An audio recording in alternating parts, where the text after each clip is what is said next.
My name is Jonathan Hoyt, and you're listening to the first ever Shooting Sports Channel podcast. We're here at Applied Ballistics in Lafayette, Indiana. Today we've got Jake Martens, Director of Media and Events with USPSA, Andrew Heath, who just became Grand Master USPSA shooter, and he's the match director here at Applied Ballistics, and my friend Nathan Brown, who's a newbie shooter. So yeah, it should be a good show, and we'll just jump into it. Jake, tell me a little bit about USPSA and what it takes to get into it. USPSA is the governing body for IPSC here in the United States. There are 447 affiliated clubs across the country. USPSA is divided up into 8 different divisions, that is gear, equipment-wise, type of firearms. The clubs will hold level 1 matches. A level 1 match is usually what we refer to as a club match, that are easy to get to, easy to find on the website. And for a new competitor, if they go to uspsa.org, they'll be able to pull up and look in their state where the clubs are at. They'll be able to link onto it and see when they hold their matches. Go through and you can see which different divisions there are, so you can look at the gear that you probably already have at home that will allow you to come out and compete. A lot of times there are going to be new shooters meetings. So before the match, if you get a hold of the match director, you'll be able to get a hold of them and say, hey, I'm a new shooter, I want to come out. They'll kind of show you the ropes, usually put you with an experienced squad and somebody that will kind of get you through. And then if you ever run in and have any questions, there's a lot of resources that are out there. Each area, there's 8 different areas in USPSA, has an area director, and then in each state or section, there's a section coordinator, so there's some direct point of contacts that people can get a hold of, get questions answered. And of course, then there's the office that's based out in Burlington, Washington, that you can get a hold of. They're able to get you set up, get your new member packet that has a lot of information in it. And then you have myself, Mike Foley, who's the president of USPSA, Troy McManus, who is the director of the National Range Officer Institution, Gary Nash, that are remote from the office, that we're able to easily get a hold of by email, by phone, that we're able to answer questions for anybody that has how to start a club or how to join USPSA. So who should join USPSA? Anybody that has a little bit of a competitive drive, that wants to get out and test their skills with a firearm. The best thing about USPSA is it is a game. It has a rule set, but it's getting you very familiar with a firearm, how to manipulate a firearm, get through a course of fire. Course of fires are normally going to be some type of movement. You're given a problem, you're allowed to solve it with the gear that you have. We don't direct you specifically on how to do a lot of things, so you get what's called freestyle. So if you really want to push the boundaries of your equipment and test your skills, it's a great way to do that. If you just want to be a competitive person, you've got a competitive drive, and you like firearms, it's a great way to get out there as well. Or if you want to test kind of the tactical side of yourself, because it's freestyle, you can shoot it how you want. You can shoot it with your carry gun, or you can shoot it with a full-blown race gun. So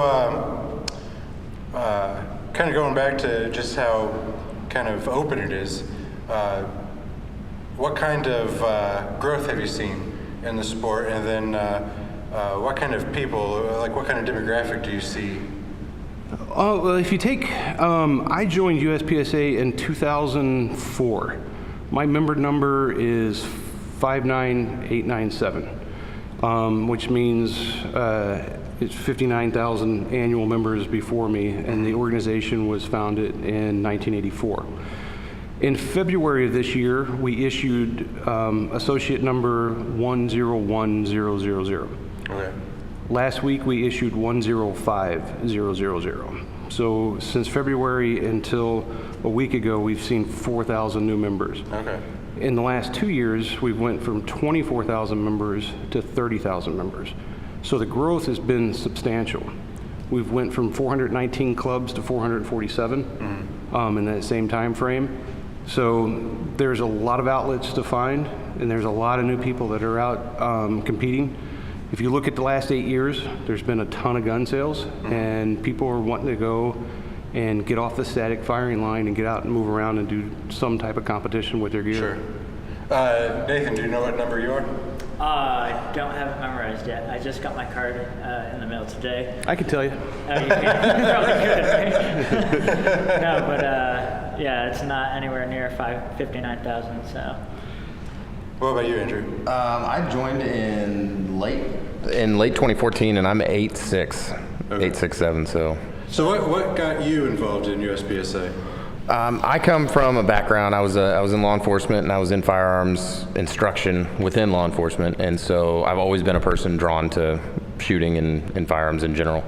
And originally, I learned about IDPA when I was working, and it just seemed like something that would be of interest to me. I've always been a competitive person, so taking that competitive aspect and putting it into firearms, how can you go wrong? So I shot IDPA for a few years very casually, and by that I mean I shot 2, 3, 4 matches a year and thought it was absolutely fantastic. I was like, this is just great. And so I did that for a few years, and I don't even remember what it was that drew me to a USPSA match, but I shot a local match in 2014, like maybe end of the summer, and I thought this is an absolute blast. And I heard about a match that ended up being a match that Jake put on in Southern Indiana, the Indiana 400 or whatever it was called that year. I think it was the section championship in Southern Indiana. So I got my USPSA membership, and then I signed up for that match, having not shot really any other matches, and I went to that unclassified, and I got done with it. It was a day and a half long, and I think it was 18 stages and 400 plus rounds. And I walked off the range and I thought, you got to be kidding me. Like, they do this all the time. They've been doing this the entire time, and I was not aware of this.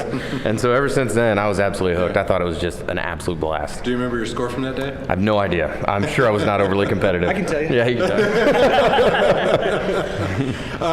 Actually, He brings up IDPA. So I started competition shooting in 2000. I grew up with my uncle doing NRA bullseye shooting and my dad doing trap shooting. And bought my first handgun when I was 22 years old. But I went to my first IDPA match in 2000 at the Riley Conservation Club.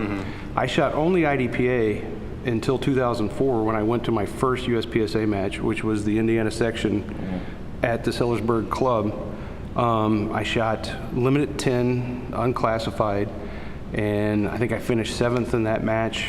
And from there on, I was hooked at that point. I didn't start working for the organization until 3 years ago, but I went from being a competitor to being the section coordinator to now actually working for the organization. And IDPA, for people who don't know, the International Defensive Pistol Association actually grew out of USPSA. There was a group of dedicated USPSA members, Bill Wilson, Walt Roush, Ken Hackathorn, that thought that USPSA got away from more of a defensive style shooting, so they created IDPA, which is great it's a defensive style shooting. It takes a little bit of the freestyle away. We have a ton of crossover members that shoot both. And we have a really good relationship with IDPA. Actually, Joyce Wilson stopped by the booth at the NRA show, and we spent some time talking to her. Even kicked around some ideas about doing some joint venture exhibition style things, because we do have so many crossover shooters. It's a lot of fun. They're both games. People always talk about how USPSA shooters and IDPA shooters don't get along. I very rarely have ever seen that. And they're typically the same person. I haven't had time to go and shoot a lot of IDPA over the last couple of years because of working with USPSA, but it's a great entry level, just like us, to get out there and do a lot of trigger time and get used to your gear. And that's really what both of these sports are about, is getting you familiar with how to, manipulate a firearm at a high rate of speed and be very familiar with it. Yeah. I asked Andrew, what got you into shooting? Like I said, I grew up around it. I started shooting when I was probably 8 or 9 years old, again with my dad and my uncle. with a Smith & Wesson Model 41 22 and a Ruger single six, security six revolver. And, they were over there shooting some 1911s, and I always wanted to shoot that. And we used to go southern Indiana from Evansville to the Daniel Boone Country Club, which was an NRA club, and shot there. And I got away from it, like you do as you kind of grow up and you find other interests. 18 years old, I found cars and girls and some other bad habits. And then once we moved up here to Indianapolis 19 years ago is when I went and I bought my first handgun, which was a Ruger P95. Okay, yeah. Yeah, and quickly traded that in on a 1911, and from there, once I had that, I sought out places to go and shoot. I used to go and just do the indoor range static line, and started seeing, some TV shows and some articles in gun magazines about IDPA and some of the sports, and went and found a match. Found out how to go. It was actually a IDPA classifier match, was the first match that I shot, and shot it with a Kimber Pro Elite compact carry gun. Yeah. And quickly switched to a full-size competition gun. But it was really about, I got to a certain level of shooting where I could go to an indoor range and have no problem putting small groups into little paper targets, but it got boring. Yeah. So I sought out other ways to go and have more fun shooting, and that's where I found competition at. Sure.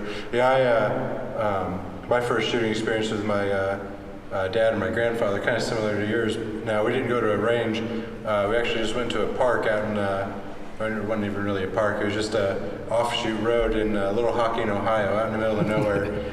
And go and shoot old wash machines that are thrown out there? No, we would staple targets to a tree. And, my grandpa bought. I just seen like Dick Tracy, and Grandpa just happened to have a Tommy gun, so we took that and That's an a solid M1. start. That's a good start. That's right there. It was a Tommy gun and an M1. It took us out there, and that was my first experience shooting, and I was hooked since. I did Boy Scouts. Got my rifle merit badge, shotgun merit badge, and then like you, I kind of put it aside for a long time. It was actually Nathan kind of got me back into it, especially with pistols. Which brings me to Nathan. Yeah. Now, obviously, I know your story, but go ahead and tell us what got you into guns and then competing. Okay. As far as guns go, growing up, it was not something that was necessarily prevalent in my life or my family. It wasn't necessarily a anti-gun family or anything like that. It just wasn't something that much focus was ever placed on. Lived in the city, so didn't have a lot of access to just run out into the backyard and shoot a 22 at squirrels or anything like that. I've always been cursed the same way. Have you? Never got to shoot at home. That's something I wanted to do. That's a goal of mine in the next 10 years or so, is find a place with some land. I can just go outside and shoot whenever I want. But that'd probably be expensive on ammo because I'd be doing it too much. We just need to talk Jake Fair now into letting us use his place once he gets. Has he gotten it finished? It's in progress. He keeps sending me updated photos. I'm jealous Rubbing it in. Every time he sends me, you're awful. So it wasn't really part of my life growing up, but always had interest in it, as most young boys growing up in America do. So fast forward, married, have 2 daughters. My wife, she knew I liked guns, but she always made the offhand remark, I know you're going to get a gun someday, I really don't care. And I'd never really honestly put that much thought into it. It's like, you know what? If she's going to say stuff like that, I'm just going to go get a gun. My first gun was a Ruger SR9C. So I've only been really into guns since about 2013. So for me, it's been about a 4-year journey from there to just now starting into competition. But it was kind of the same way, like Jake was talking about. Got kind of bored shooting at paper, and then, going to, the single stack state championships with you this past year. That was my first exposure really to shooting sports in a live setting, and it was amazing how friendly everybody was. Everybody was awesome. At the end of the match, like, hey, you want to go run one of the courses? And I was like, okay. It was terrible. It took me like 75 seconds to run the course, but it kind of helped me though, because I realized, even though I was slow, that I could shoot under pressure and hit what I'm aiming at, and the speed can come later. But that's the biggest thing that made me drawn towards competition, is I wanted to make sure that, because I primarily have gotten into guns for defensive purposes, so I wanted to make sure that, under pressure, that I can still do what I could do on a static firing line. So I think USPSA really helps with that, because it's not the same pressure as life and death necessarily, but it's a stress level that you don't get from just standing in a nice range with air conditioning. So I look forward to seeing how I can improve, and hopefully, work on getting classified first. So I got a question for you. Yeah. So when you went to that first match, how many people said, man, did you bring your stuff? Like everybody. Everybody. And he told me, he warned me ahead of time, because I met him over there. He's like, you might want to just take your gun and some ammo just in case. Right. And so I had my gun, and I tossed in my holster, and my outside the waistband holster, and some ammo. So yeah, I was prepared to do at least enough for one course set, because he had warned me. But yeah, everybody was like, oh, why aren't you competing and stuff like that. So being exposed to that, and then in June I went and took a tactical pistol class, and I really enjoyed that, because it was more moving, shooting steel and stuff like that. And I got done doing that, and I'm not going to knock classes like that, because they're incredibly valuable. But the amount of money you spend on the fee for the class, the amount of money on ammo, and if you have to drive to go somewhere, if you're going somewhere for the class and it's not something local, the amount of money spent on that versus when I found out it was $20 entry fee for a club level match and 150 give or take rounds depending on how accurate you are. I was like, that's a no-brainer, as long as you have enough of a background where you're going to be safe.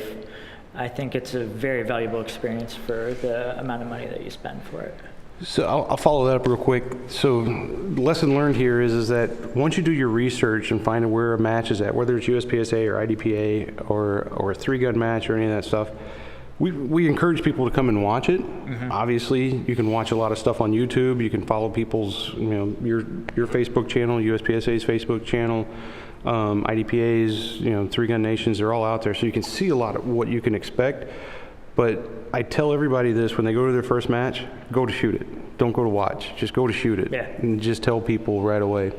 And on the tactical side of it, tactical classes are awesome. They're great. I loved it. Yeah, I mean, Drew, you have more of a background in that than most people that I know. There's a lot of people caught up in the, if you go and you shoot competition, it doesn't carry over to the tactical side. And there are things that you learn in tactics that obviously are not going to play in a competition, which is a game. Right. But being able to manipulate a firearm at a high rate of speed and be able to engage multiple targets as fast as you can see them and as accurately as possible carries over to both sides. I don't care who it is. There's nobody that can argue that point. And that's what drew me to it, because I was thinking, after I got done with that pistol class, I was thinking, no, I really want to do another pistol class, a more advanced one. And then I went back to, in my mind, thinking about when I was at that match, and John telling me it's $20 for a club level match. I'm like, I probably will do another pistol class and a more advanced one at some point, but to get the experience of shooting fast and moving and shooting and doing that all under pressure, if you're on a budget, there's not really too many better options. Yeah, on that exact same path, and just to even go a little bit further into it, in my background, having been in firearms instruction in law enforcement, I probably had the opportunity to go to a lot more classes than most guys who really enjoy going to classes get to go to. Right. And I can tell you, from the point in my career before I got into competitive shooting, I may have gone to a basic firearms instructor class. I can think of a force-on-force simunitions instructor class, submachine gun instructor class, rifle instructor class, a SWAT operator class, and everything they would allow me to go to. And my skill, as far as going from where I started, how much it has increased, I would say that's about 1 to 3 on the level. And then when I got involved in USPSA, and really, I think one thing you get is it tests a much more broad range of your skills. When you go to a class, they have a curriculum they want to teach you, which is great. And typically you get a lot of experience and you learn a lot about that skill set they're looking for. When you go to a USPSA match, you have everything from safely loading and unloading your gun all the way to engaging multiple targets while moving and reacting to activated targets and everything in between. Yeah. And you get all that in a match.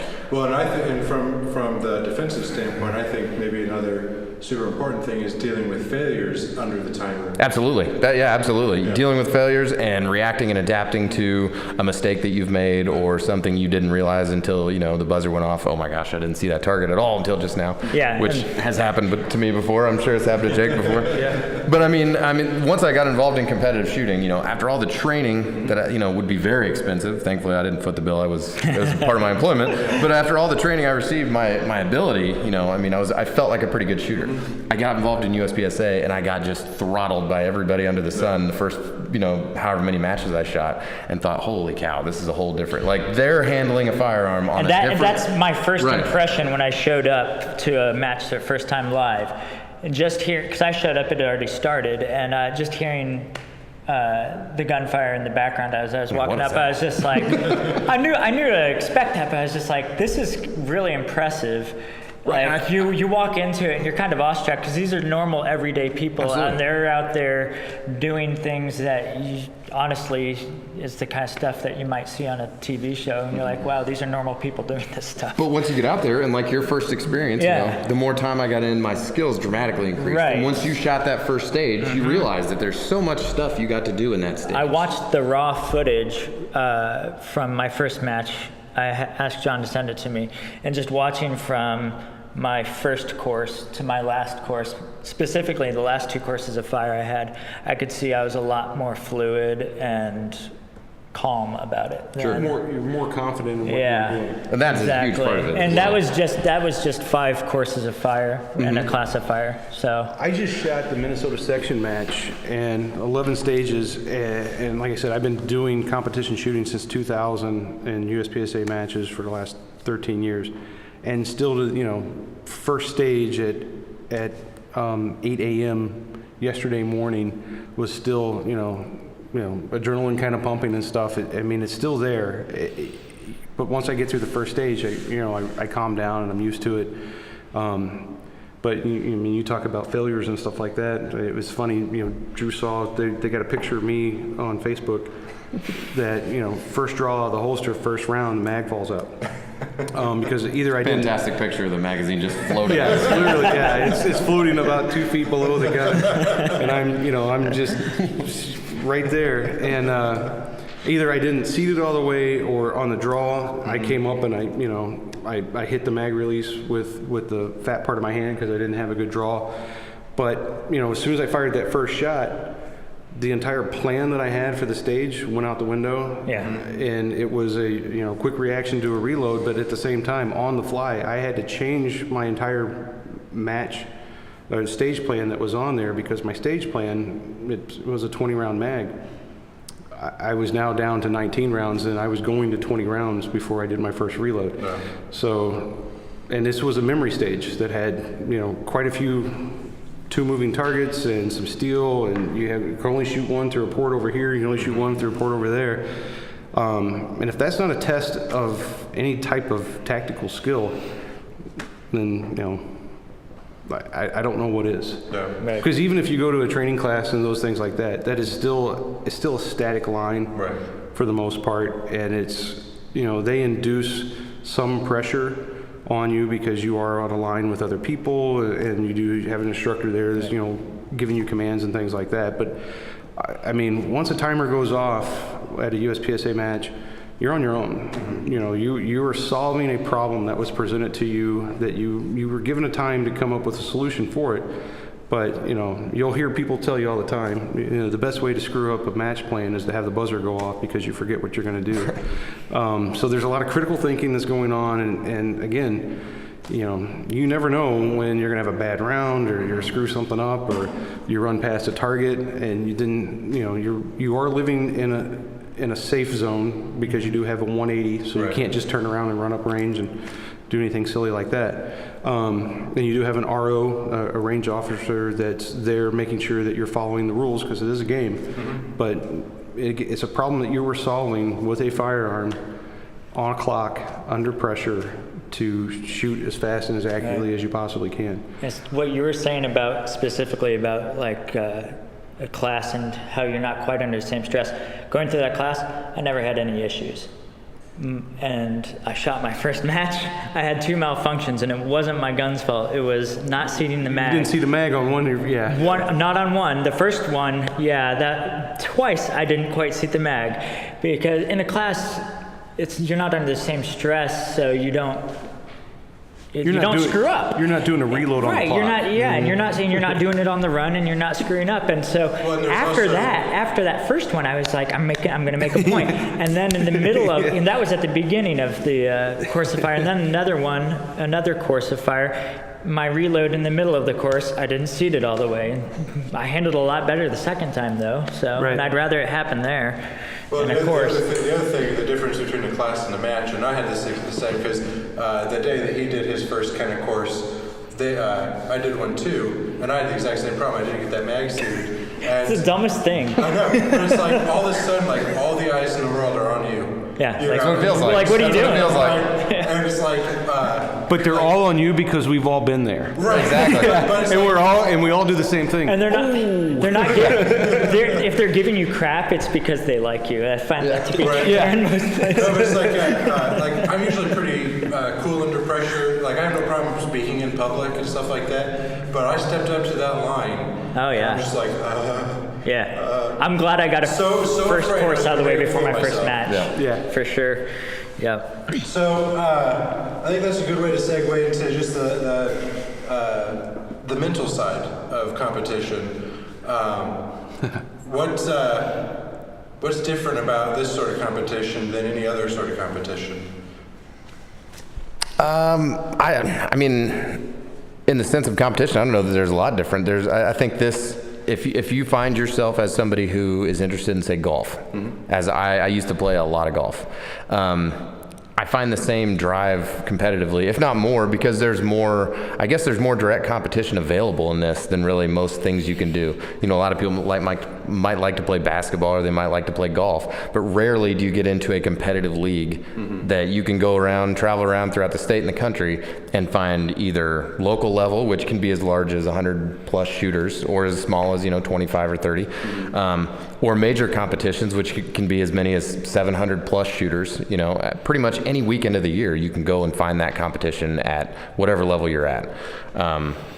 I think that's one of the best parts about the sport is it allows you to come in as a new shooter, and you're likely not going to go to a major match and be competitive for an overall win. Yeah. That's totally okay. Yep. And it would probably be a little bit dissuading for newer shooters to have it set up to where he comes in and he just kind of gets left in the dust. There's no concern for guys that are new to the sport. The class system that they've set up, I think, is really good because it allows people to kind of see their own progression from, I'm a brand new shooter, as they come in at D or C class or whatever it is, and they can see their skills improve as they shoot more local matches and more class fire stages are under their belt and they get a little bit better. But then they can go at their weekend club level matches, or they can go to the major matches and actually see a little bit of competition against guys that really are kind of in their same boat, And there are going to be different levels no matter what sport you're playing in, but I think this sport does a really good job of allowing those guys to kind of compete directly. So there are a lot of guys that may own a handgun for self-defense, and they like They like the hands-on time they get out of the sport, but they really don't, they have no intention or desire to sit at home and dry fire all night long or shoot thousands upon thousands of rounds, My wife hates that stuff. running drills, And as with every sport, to get to the high level, it does require repetitive, specific practice and training. But that doesn't make it any less fun for guys to come out to a local match and be able to compete against other guys that are at the same interest level. Right. Well, that's actually something that I thought was really cool from the moment I started learning about this sport is you go to a match and you'll have people like you, up here, then you have the beginners all, but it's still a camaraderie. And so you're still hanging out together, competing together, and I can see how that could be intimidating for some people. Maybe they're coming in, but I always thought that was a really cool aspect of this sport. I did too, and to be honest, that probably is what helped push me to get as interested as I have been and put as much time into it as I have, is getting to shoot with and talk to about the sport and discuss, I'm a gun guy, so discuss shooting, firearms manipulation, everything about it, what gear works, what doesn't, whatever, with guys that are way more experienced than me, and getting into it and meeting a guy who's a Grand Master or meeting a guy who's shot it for years and is a master level shooter. Their experience is so much more broad than mine, right? Just wildly, like more than I realized was out there. I thought I came into the game as like a total, I shoot all the time, and then I realized like, oh my Lord, you guys. Okay, so apparently I don't shoot at all is what I'm feeling. But, getting to talk to those guys and shoot with them and watch what they do and kind of figure out where I was needing to make up time or whatever. I think that helped me gain skill as much as, the time I put in, being able to see it in practice and shoot with those guys directly, get to know them and figure out what's going on, how they got to that level and stuff like that. I think it's great, the intermingling, Looked like you had something to say. When you go back and you kind of look at the mental aspect of this game, and Drew and I shoot with some guys that they throw up before a match, and they are there for the big win. And then there's other guys that literally are, and this is across the country, they're a member of a club. Their club has a USPSA match, and they come out and they are there for fun. They're competitive, they're safe, but they're the type of guys that they'll shoot a course of fire, they unload, show clear, they holster their weapon, they turn around and go back to the back. They don't go walk around and look at their targets. You're like, hey, you want to see this miss over here? I did that almost every course of fire, but that was out of nerves because I didn't know what the heck to do. and that's really one of the awesome things that draws a lot of people to the sport is that the diversity that's out there from. I got video of a 9-year-old kid shooting PCC at this match that was his first major match shooting pistol caliber carbine, to a guy that was on my squad that was 81 years old, has been competing in USPSA since, 1986 or something like that, he's back in the sport because we've got the carry optics division, so now he can see a dot, and walk through the course of fire. And it was like bang, bang, bang, bang. Had more fun hanging out and talking to people. Had awesome stories. And then, on the other part of the mental aspect of it is you get a guy like, Drew's all in. Goes and practices, 2-3 times a week. Try to. Yeah. Does dry fire drills, and is increasing his skill level almost at every match that he shoots. I made master class, 5 years ago, something like that, where I was doing some dry fire and I was going once or twice a week to practice and shooting 4 club matches a month, and have slowly, outside influences, my schedule's changed around, stuff like that. So, I went to this match this past weekend. I had 2 goals. One, I didn't want to have any big major mistakes or any misses or any kind of screw up, and to go and just meet people at another club that I never would have went to this match if I didn't have the opportunity working for USPSA and being able to go to the Minnesota section to see these folks that are there. And some of them I've shot with at other clubs where they travel around the country, but there's people I've never met before. And you want to talk about just the graciousness and people welcome you to the range and thank you for coming, and it's incredible. And it's a huge community. It's 30,000 members, but you don't have to be a member to shoot a level 1 club match. So it's even larger than that for the most part all have one desire, and it's to go and have fun at a match. Right. Whether it's to make Grand Master or to win your class or your division in a major match, or just to go hang out and put rounds down range, you can do that. Right. And you can invest as much time, money, or just take your basic defensive pistol and go to once a month to a match, or 2 or 3 times a year. We have a lot of members that have 1 or 2 activities, which means they've only gone to 1 or 2 matches in a 12-month period of time. It's awesome. Then you have other guys that have shot 80 matches in a year. That's awesome. It's all in what you want to put into it and what you want to get out of it. Like Drew said, there's guys that they go and play 9 holes of golf every Saturday morning, and they're never going to play on the pro tour or any of that stuff, and they're just out there having fun. And there's guys who go to a local club match and just go and shoot their local club match, and they don't want to go to a state match, they don't want to go to an area match, they don't want to go to the nationals. Then there's other guys like us and I want to go to every area match and every section match and every nationals that I can. I'm not going to win my division, I'm not going to win my class, but I'm going to go out there and be as competitive as I possibly can. So that brings up something I was saying about earlier. How are the competitions set up? Usually like a sectional state championship, it's a tier thing, so you have to win one to go to the other. It seems like you just jump in, go to any of these. Well, let's back up a little bit and talk about the classification system first, and then how that kind of carries over. So the classification system is based on certain classifier stages that are set up specifically a certain way across the country. And there's a high hit factor, which means that the points in the score that are shot on there are set. So you go and you shoot that same match, or that same stage here. You could have El Pres is a stage. You could set that up on this bay right here, and you're going to shoot your time and score, and that's going to be judged against everybody else that's ever shot that stage. So you're going to get classified in that. So maybe the first time he comes out and shoots it, he gets the C class, because it goes Grand Master, Master, A, B, C, D. He gets a C class on it. So now he's going to chase that classification, or maybe he doesn't chase it, maybe it stays the same. But when he goes to his local level 1 club match, he's going to be shooting against everybody else in his division, which you shoot. I shot limited. Shot limited, so he's going to be shooting everybody else in limited and everybody else in C class. Okay.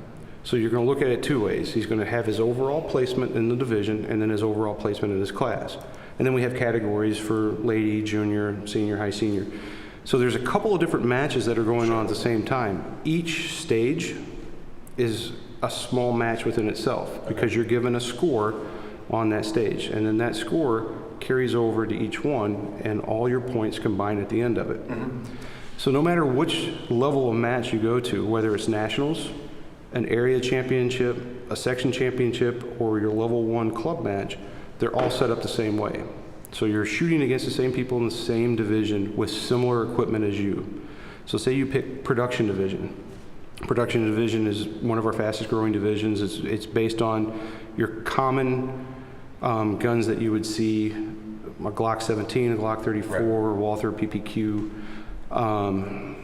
a SIG P320, an M&P, CZs, and Tanfoglio. So your common guns with moderate modifications to them. No slide lightning and things like that. If you decide that you want to go and shoot production division, you're shooting against everybody else in production division. Your overall score will be against everybody on there, and then you can look and see how you did in your class against them. So if you take that C class that you got on your first 4 classifier stages that you got, you're going to carry that with you to every match that you go to until you move up and you shoot more classifiers, which is normally at your level 1 match. So as you move up, there's different tier levels, and you go up to B class. Now you're going to be shooting still against everybody else in that division, but now you're also shooting against everybody else in B class. So it really is what you want to do. Some guys want to go and win the division. Some guys want to win their class. Some guys just want to place well overall. And then some of us want to, do all three of them. I want to win the division, win my class, and win my category or whatever it is. And then some guys, just want to go and have fun. But the matches are open to anybody that can legally own a firearm. Right. That's it. That's the only requirement. Now, at national level, you have to be, I take that back, at a tier 2 or a level 2 match, which is a state, and an area match is a tier 3 or level 3, you have to be a USPSA member. Right. Your local club, you do not have to be. You just do not get your classification. So that's what being a member gets you, is you get to chase your classification. At nationals, you usually have to have a slot, or even in our national event, once the slots are all used up, then there's open registration. What do you mean by slot? Each section earns slots for the national event. It's based on the activities that they turn in. So some sections or states have a point series. So if Drew won limited division point series, he gets the slot for that section. Gotcha. And it's up to him whether he wants to go to nationals with it or not. Once all the slots are used up, then it's open registration. So you're going to look at we have a national event coming up in St. George, Utah in September. There's going to be pro shooters, Grand Master shooters that, Rob Latham will be there shooting, and Max Michelle will be there shooting. But you're also going to have a guy that may be his first nationals. He may be a D-class shooter. Gotcha. So they're all going to be competing against one another. Obviously, there's some people that are going to have a better chance of winning. Right. But you're going to place against them. So it really is, the level for entry getting into it can be as simple as, I bought a used Glock 17, Gen 1 for $350, a couple of mags. I got a holster that covers the trigger guard and 4 mag pouches, and I went to my level 1 match, and that could be the exact same gear that you went and you go and shoot production nationals with. You're going to see, some more modifications as you move on. Some people are going to put a better trigger in there or put better sights on it, but that's all up to you. Sure. Some of us may have custom-built limited guns, or you can take a police trade-in M&P 40 caliber, put a mag well on it and some mag extensions, and shoot that in limited division. Yeah.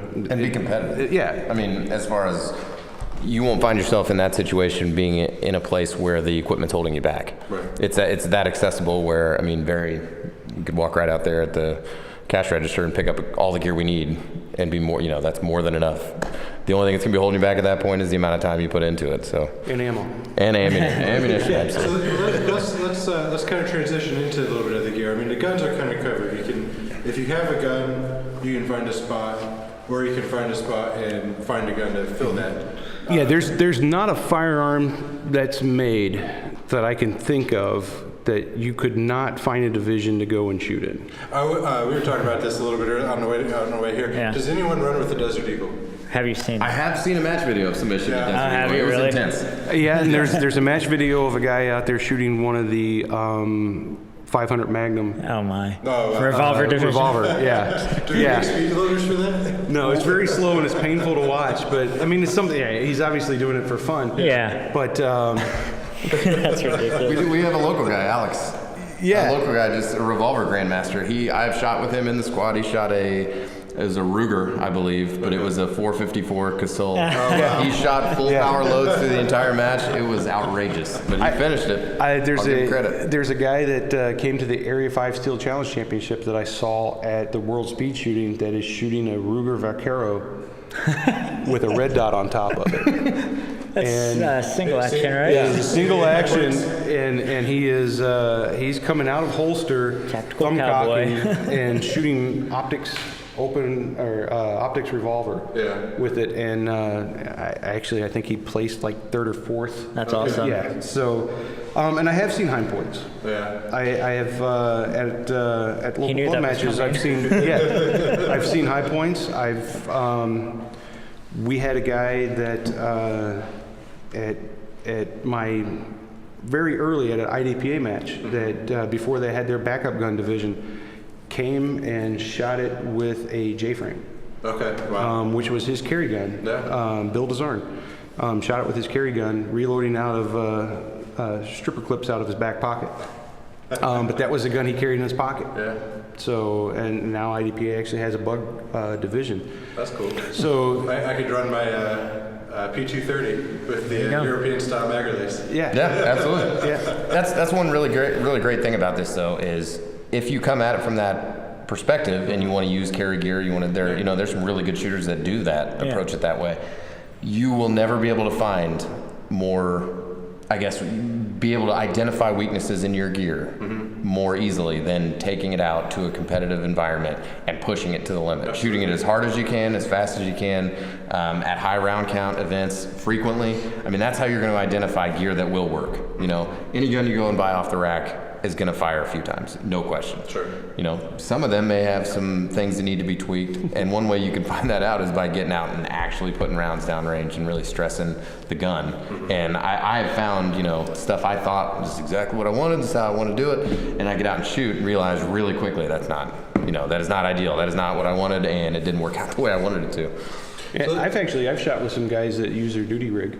Okay. Yeah. That are actually law enforcement that are out there in the full duty rig.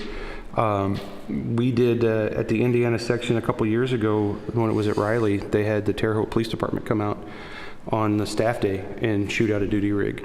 So you can do pretty much about whatever you need to with the gear that's out there. And that's one of the really cool things about the sport. Now, what you'll find is that once you get addicted, like most people do, Right. This is why they'll continue, but this is why as a brand new shooter, the last thing you want to do, is go out and buy all the gear you think you need. Yeah. That is going to be It's an gonna be the enormous, wrong stuff. it's going to be an enormous waste of money. You're going to shoot your first match and realize, hold on, I want to change just about everything I just spent all that money on. Well, let's stick on that for a minute, and since we're kind of gearing this for people getting into it, there's got to be maybe talk to each of you like a recommended starter kit. Oh yeah. I will tell you that if I knew now what in 2004 or 2000 whatever, I probably would have bought a Glock 34, Glock 35, Glock 17, and that's it. I say that, but And I call. I say that, and I can tell you that most of the things I have right now are actually duplicate custom guns. Yeah, now you're shooting at Nolan, aren't you? Yeah, one of them. Yeah. So, what I would tell somebody that's interested in the sport that has a firearm already, bring it out to the match. If you're interested in getting a hold of somebody, I will tell you that there is no greater group of people to say, hey, I'm a new shooter. I'd like to come out. I don't own a firearm, but I've shot before. Maybe I was in the military or whatever. Is there somebody who can let me borrow stuff? You'll find that happens quite a bit. I shot 3-gun very early on before it got really popular. And I was reloading out of a dump pouch, which people there were doing that. Used to have bandolier belt and doing stuff. I would go to a 3-gun match with a pistol and pistol ammo and shoot other people's rifles and shotguns. Sure. So that's out there to go and try stuff. Is there a starter kit? What you have at home. Right. What your uncle has at home or your dad has at home will probably do just fine. You may need to borrow a couple of mags. You may need to borrow a mag pouch or two. But as long as you have a holster that covers the trigger guard, that is safe, and it's not some floppy old piece of leather that was stowed underneath some truck seat somewhere, you're probably going to be good. As long as you have a serviceable handgun or a pistol caliber carbine, which means that it's safe and the parts aren't going to come flying off of it. Right. You're going to want to see how many mag pouches you may need. A lot of guns that you buy now come with a Kydex style holster and a double mag pouch. You may just need to buy one more mag pouch and one extra mag and be good to go. Most firearms that you can go and buy at any firearms store are going to be ready to go right out of the box to come and shoot a match. I've actually seen some families that have shown up that have the price tag hanging off a gun. And I mean, literally they're pulling safety glasses and hearing protection out of a Walmart bag that they bought on the way there, and they're coming to shoot it as a family, sharing a gun. So they missed a little bit of research, but they did it and they had fun. They actually ended up signing up for some training classes that Aaron Bright was putting on at the time. He's a local shooter with us. So it's really what you have. If you want to come out to a match and watch and ask people to say, hey, can I see what you have? They'll take you over to Safe Table. They'll show you, that's one thing that you're going to find is that a lot of us like to talk about the firearms that we're competing with. Not to brag about them or anything like that. I would be more than happy to show anybody why I have a gun set up the way that it does, and why I shoot it the way that I do. Why I have this magwell on this gun and this magwell on a 1911. And I know Drew you've gone through quite a few different guns and stuff that you've tried over the last couple of years. I mean, I can't tell you how many that I've bought and sold and tried, and I've sold entire, gun, 5 mags, holster, belt, mag pouch several times. And that's the story. I've several times I've gone back to a Glock and said, this is it. I'm going to go and shoot production. That's it. And I go and shoot like 3 matches, and I'm like, yeah, no, I'm going to go back to something else. So what is it? Maybe Andrew chime in on this. What is it that would make you want to, say you've been shooting Glock for X number of matches? What is it that makes you think, I want to do something different? I think it's everybody's just internal drive to want to change, try something different, or try something new, or get what they perceive to be some sort of an advantage. There's a huge, there's I will tell you that if you're gonna chase your competitiveness with gear, there's a certain threshold where it's no longer gear. And what I mean by that is that the neatest, biggest, fastest new whiz-bang thing that's out there is not going to win matches. Having something that is reliable, that functions, and you can shoot to the best of your ability is what you want. Right. Not the newest, hottest fad that's out there. Right. And we've all chased. I think I'm as guilty of that as anybody. I started the sport in 2014, and at the time I started in production, and I thought, all right, so I carry a Smith & Wesson M&P on duty, and I think a Smith & Wesson M&P is exactly what I want to shoot. It's going to get me in everything I need. So I buy a M&P Pro, I think 9 Pro, and I shot that in production, and that lasted, 11, 12 months, and I thought, well, man, I think now I got to get a CZ. Everybody shoots a CZ. I got to get one of those because that's the only way I'm going to get better. In reality, I switched around guns to the point that it was probably a detriment to my skill. I would be a better shooter, most likely, had I stuck with the M&P that I bought initially. If I were talking to a brand new shooter that was just going to get involved and say they owned an M&P, or say they owned a Glock or a Springfield, or they didn't own anything, my first advice would be pick a gun. Go to a gun store. This range is perfect. You can get it in your hand. You can take it to the range and actually put rounds through it. Find a gun that fits your hand. Find a gun you know how to operate. Get some rounds downrange and practice with it. Make sure it's functioning, and then hit the matches. Don't worry about gear. As long as you've got a way to keep it in a holster, you got some extra mags for you. I would recommend everybody shoot limited minor. If you're just brand new to the sport, just about every gun that people are going to own for self-defense or an entry level, hey, I bought a Glock, or I bought a Springfield XDM, that's going to place you in limited minor. You don't have to have 25 magazines. Most of these guns are going to hold 15 to 17, 18 rounds. That's going to give you 3 magazines, more than enough to complete just about any course of fire in USPSA, and it's going to give you enough. It will take you a long time and a lot of practice to get your skill level to the point that gun is holding you back. There are guys who are so good they can do it with any gun. There are other guys who get to a point they're exceptionally good, and they're chasing that 1/10 of a second on every stage. And those guys, switching from Springfield, an M&P or a Glock or whatever, to a custom-built 2011, maybe they can squeeze an extra few tenths out of that, and that is going to make a difference. And if they spend, thousands of dollars yearly and travel hundreds of hours all over the place, that's going to be a worthwhile investment for them.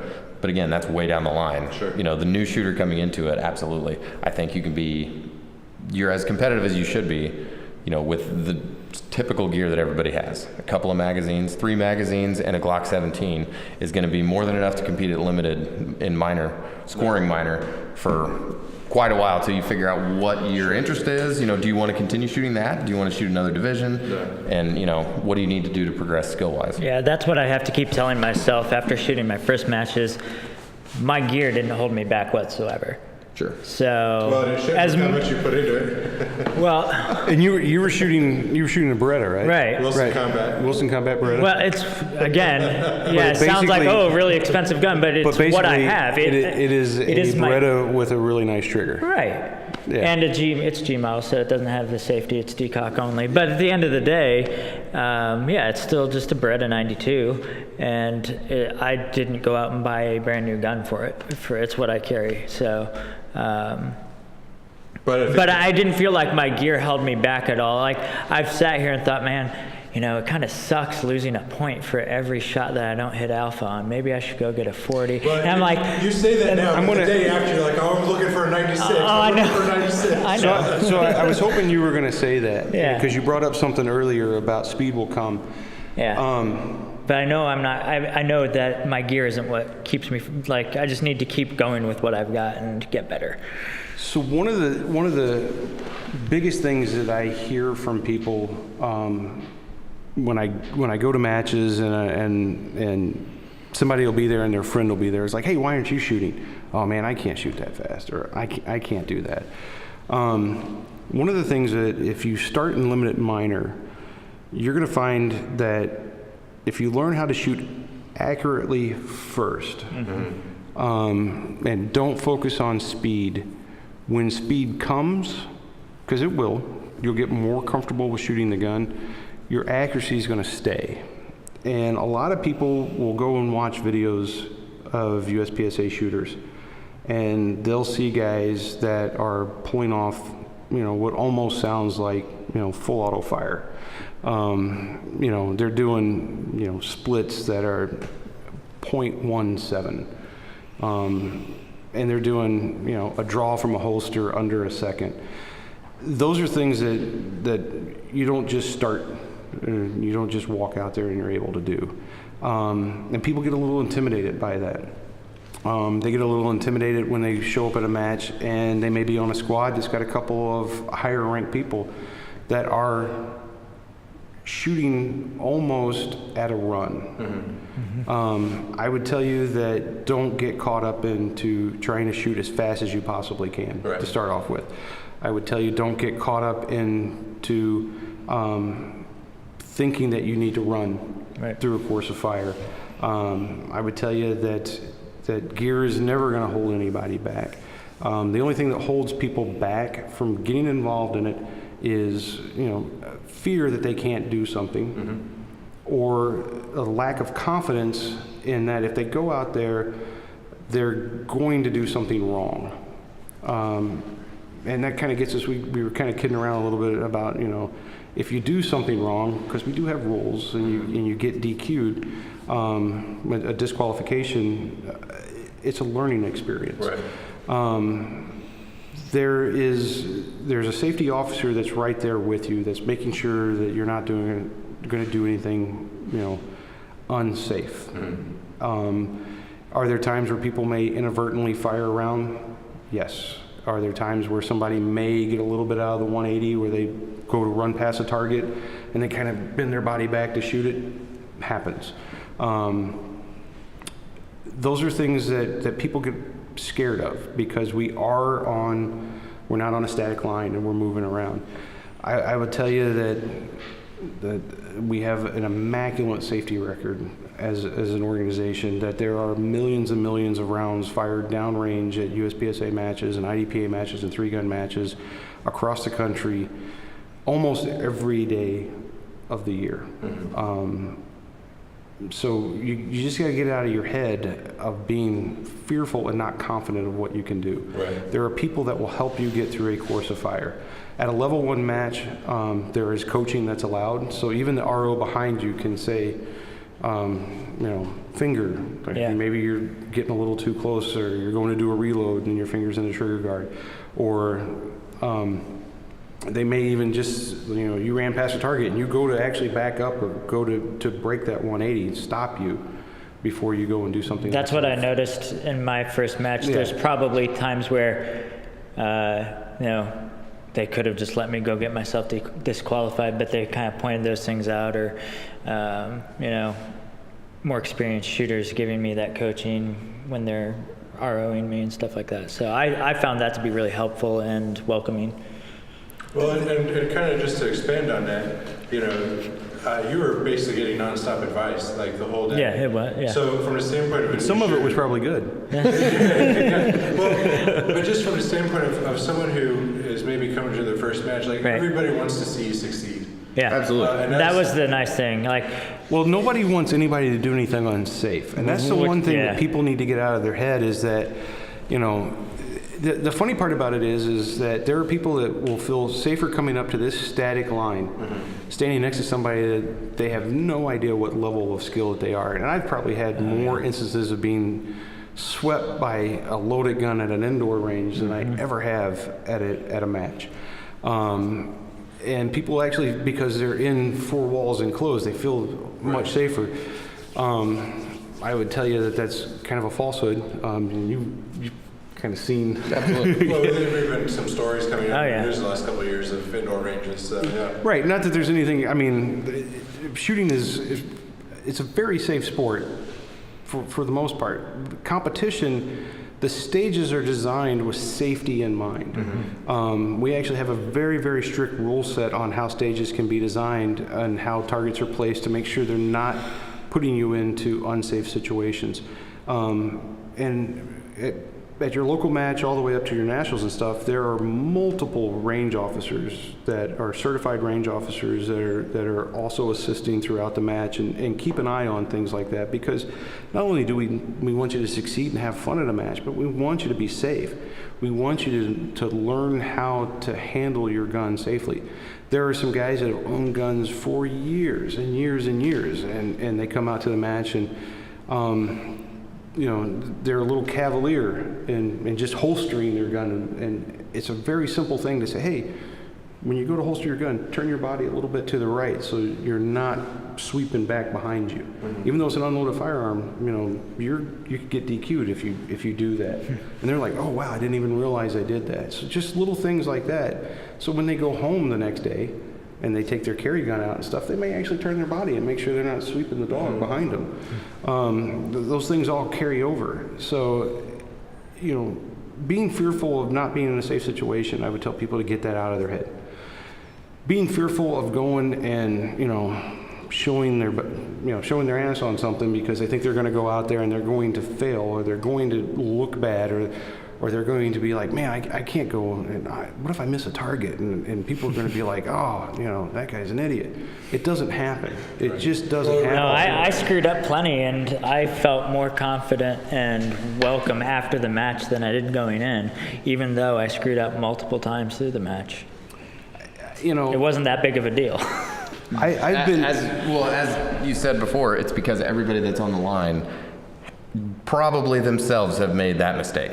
Right. I've shot enough in the few years I've been doing it that, I have made a ton of those mistakes, and I've seen new guys get on the line and do the same thing, and I don't think, oh God, look at this guy. More I think, oh, I remember doing that. Yeah. Feel bad for him, want to help him out. As they come back, you can see that look in their eye, if they're a little bit disappointed in their performance, where you can just say to them, hey, I'm sure you don't like having just done that, but believe me, everybody back there they know exactly what it feels like because they've all made that same mistake. One match I was at, and one of the competitors, obviously reloading his own stuff, he had I think 2 or 3 cartridges that had no powder. So he was going to shoot nothing. Yeah. And That specifically doesn't necessarily have to be a newbie mistake. No. That happened to me exactly last year. and talk about having an embarrassing thing where I traveled to Wisconsin and shot at the Area 5 championship, and I made it 2 stages in before I had squib after squib and had to stop a stage, and I got on the next stage and squibbed my first round, and that was the end of the match for me. Yeah. And it was just something as simple as powder buildup inside my powder funnel on my press, not realizing that there was no powder being thrown into each case, and I learned it as soon as I got home. But I've seen many guys have ammunition issues, whatever, and first thing I think when I see that is like, oh, I know exactly what he's going through.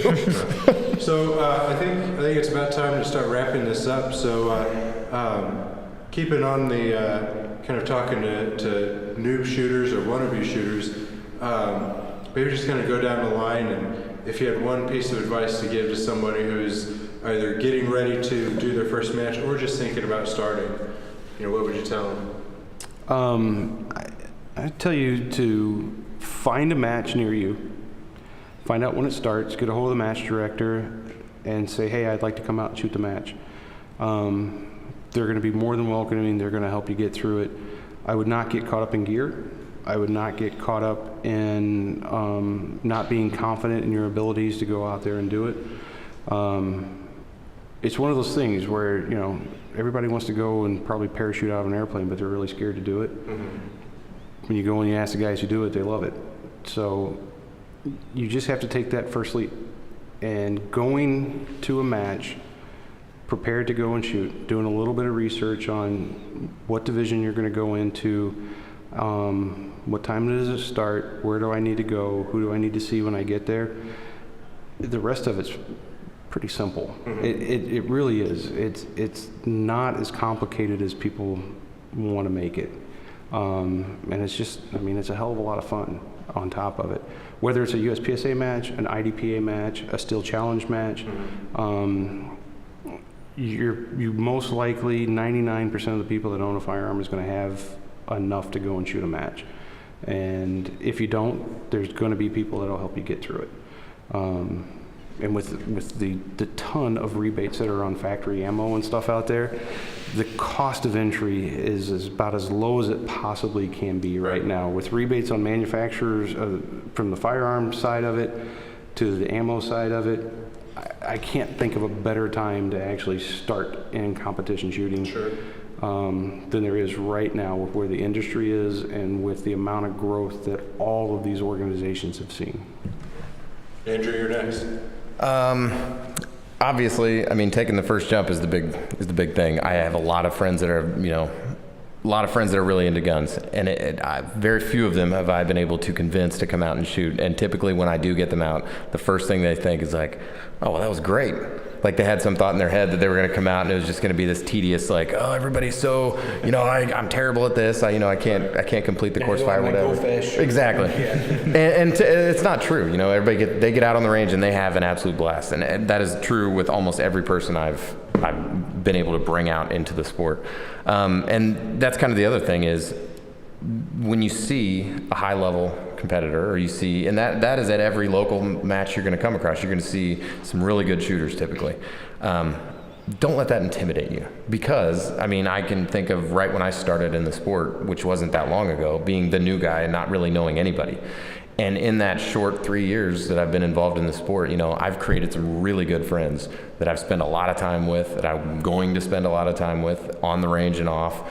And it's just, I found the people involved in the sport are nothing but welcoming at any level. The very first day, I'm sure I talked to some B, C, or D level shooters that were nothing but encouraging, and I know I talked to some really great shooters that I looked at and saw, like, how did they even do that? Mm-hmm. And they were nothing but welcoming, encouraging, advising you, giving you some helpful pointers on whatever it is you're going to.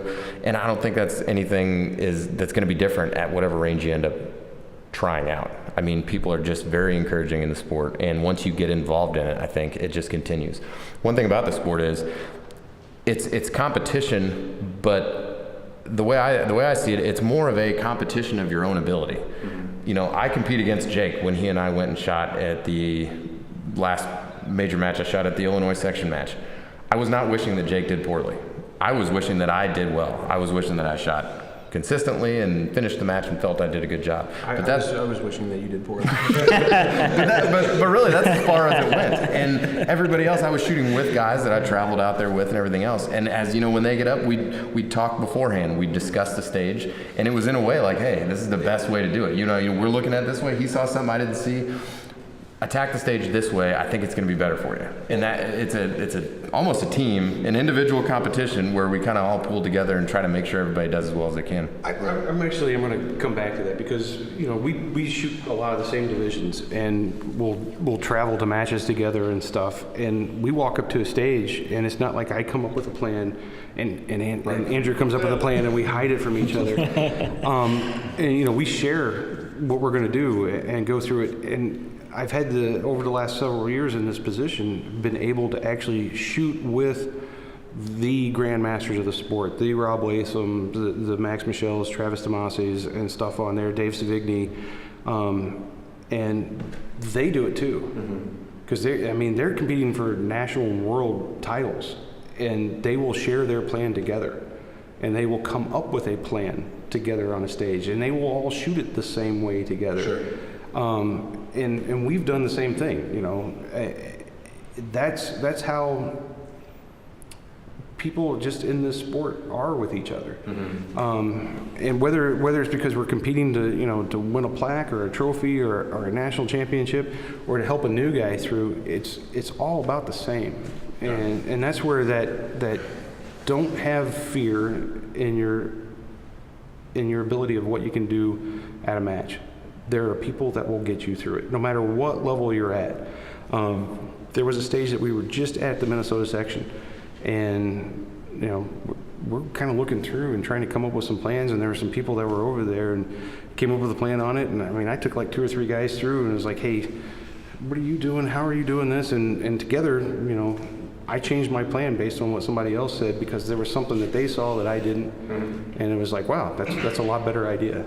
Competing directly with that person, so it happens, and that's the way it's supposed to happen. Sure. So Nathan. Yes. Now at the end of this, have you changed any thoughts coming into this little podcast from before, or as kind of a closing statement? What would you say to some new shooters? I haven't really changed any of my thoughts, because I'd say where my thoughts changed the most is what my preconceived notions were before attending a match or competing in a match, and then what they were after the fact. That's where my opinions changed. These two, first time I've ever met them, they've been awesome and great, just like I would expect, because everybody I've met in USPSA has been that way. Biggest advice for new shooters, to echo what they said, is just get out there and do it, first of all. But second of all, email people, talk to people. I just sent an email to, I think, just the general email address for Atlanta Conservation Club, who was hosting my first match that I went to, and the match director got back with me. He said, hey, I appreciate you reaching out to me. Just make sure you see me before the match, get there at these times and everything. And, he walked me through the new shooter meeting, what was expected of me from a safety standpoint, and talk to your squad leader when you get squadded off.